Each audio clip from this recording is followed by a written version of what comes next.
Сәлем балалар, бұл Алматы полициясының балалар назарына ақпараттық пайдалы айдарының алғашқы шығарылымы. Ал мен оның жүргізушісі Айару Ерсінқызы. Бүгін біз жолда қалай дұрыс кесіп өту керектігі туралы айтатын боламыз.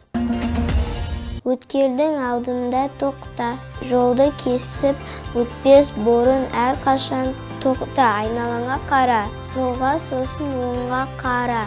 Егер көліктер болмаса, жолды кесіп өтуді баста, бірақ асықпа.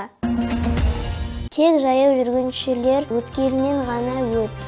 Зебра сенің досың, ал егер бағдаршам болса, жасыл шамның жанғанын күт. Алаңдама, жолда жүрген кезіңде телефонмен ойнама, немесе құлаққаппен әуен тыңдама.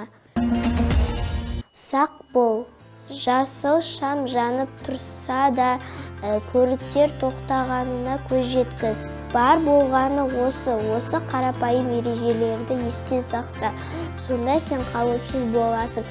Келесі шығарылымда кездескенше.